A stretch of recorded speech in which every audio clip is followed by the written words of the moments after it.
Taylor का मजा मेरी मम्मी ने लिया। ये पूरा नज़ारा मैंने अपनी आंखों से देखा। टेलर हमारे घर के पास ही रहता था और मम्मी उससे अपना ब्लाउज बनवाने गई थी। मेरा नाम सुनील है। मैं अभी कॉलेज की पढ़ाई कर रहा हूं। मेरे घर में 4 लोग हैं। मम्मी पापा के अलावा मैं और मेरा छोटा भाई ही है। मेरे पापा एक टीचर हैं और मम्मी हाउसवाइफ हैं। मेरा छोटा भाई अभी 10वीं में पारच रहा है। मेरी मम्मी का नाम पायल है। मेरी मम्मी को देखकर मोहल्ले के सभी बूढ़े जवान व्यक्ति शाम को बाजार जाते थे, क्योंकि पापा के स्कूल का टाइम 5:30 का था।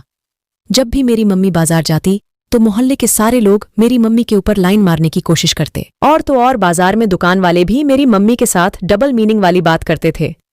मैं कुछ कहता तो वह अपनी बात को घुमा देते। रविवार के दिन मैं अपने दोस्तों के साथ गली में क्रिकेट खेल रहा था। तभी बॉल हमारे पास वाले के घर चली गई। उनका नाम मोनू चचा था। वे एक दर्जी थे और उनकी उम्र लगभग 50 साल की रही होगी। उनके घर में ही उनकी दुकान थी। मैं उन्हें अंकल कहता हूं।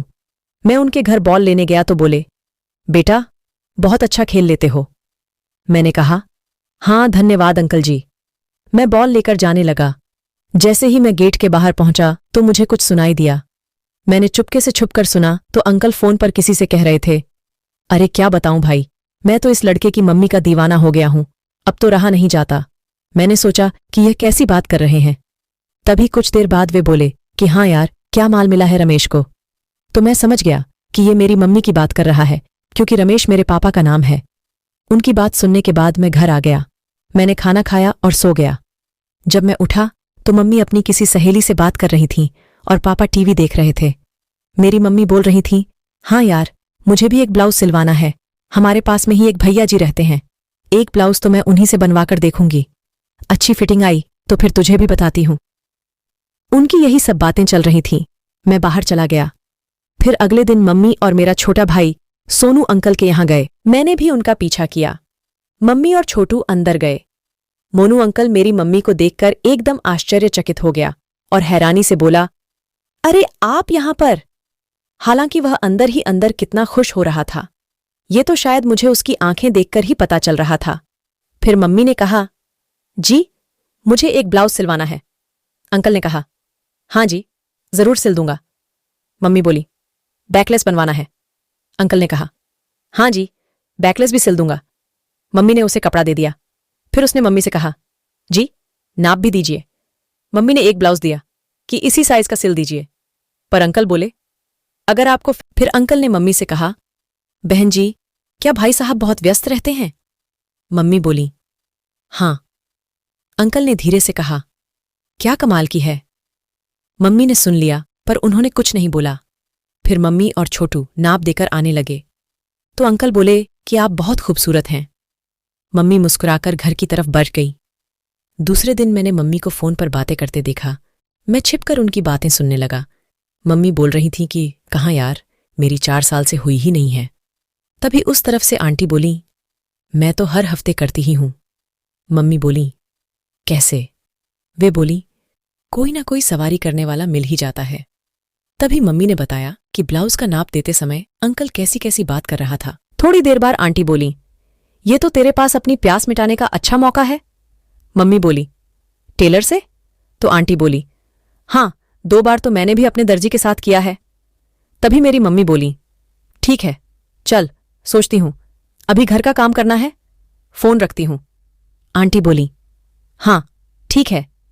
फिर उसी दिन मम्मी ने मुझसे कहा, जरा अंकल का नंबर लेते आना। मैं ले आया। अगले दिन मेरे पापा बोले कि मुझे 2 दिन के लिए स्कूल के काम से कहीं जाना है। पापा अगली सुबह निकल गए और उस दिन मैं भी स्कूल नहीं गया। मैंने देखा कि मम्मी बेचैन हो रही हैं। थोड़ी देर बाद अंकल को फोन लगाकर मम्मी बोली, भैया ब्लाउज बन गया। अंकल बोले, नहीं नाप खो गया है आपका। मम्मी बोली, भैया मुझे अर्जेंट में 2 दिन बाद ब्लाउज चाहिए। अंकल बोले, आप अभी आ जाइए नाप देने, मैं आपका ब्लाउज तैयार कर दूंगा। तभी मम्मी बोली, ठीक है मैं शाम को आती हूं। मम्मी ने खाना बनाया और वे तैयार होने लगी। जब मम्मी तैयार होकर बाहर निकली तो मेरी आंखें मम्मी के ऊपर से हट ही नहीं रही थीं। उन्होंने लाल साड़ी और ब्लैक ब्लाउज पहना था। खुले हुए सुनहरे बाल और होठों पर लाल लिपस्टिक लगाई हुई थी। ऐसा लग रहा था कि कोई परी मेरे सामने खड़ी हो। तभी मम्मी बोली, मैं ब्लाउज सिलवाने जा रही हूं। मुझे देर लग सकती है तो तुम डिनर कर लेना। मम्मी भी जल्दी से पहुंच गई। फिर अंकल ने नाप लेना शुरू किया। अंकल ने नाप लेने के बहाने से मेरी मम्मी को टच करना शुरू कर दिया, लेकिन मम्मी ने कुछ नहीं बोला। अंकल बोले, आपको अगर फिटिंग का ब्लाउज चाहिए तो मुझे कुछ छूट दीजिए। मम्मी ने सहमते हुए कहा, ठीक है, पर ब्लाउज सही होना चाहिए। मैं समझ गया कि मम्मी तो आज कुछ करना चाहती हैं। अंकल बोला, आपको नहीं लगता कि कोई आपकी इस खूबसूरती का मजा उठाए? मम्मी बोली, लगता तो है, पर कोई मिल नहीं रहा है। मुझे समझ आ गया कि अब मम्मी पूरी तरह से गर्म हो चुकी है। अंकल, कोई मिल नहीं रहा? मेरी ये स्टोरी अच्छी लगी हो तो प्लीज कमेंट में जरूर बताएं और अपने दोस्तों को भी शेयर करें और इस चैनल को लाइक और सब्सक्राइब करना ना भूलें। मिलते हैं कल एक नई स्टोरी के साथ। तब तक आप अपना ख्याल रखना।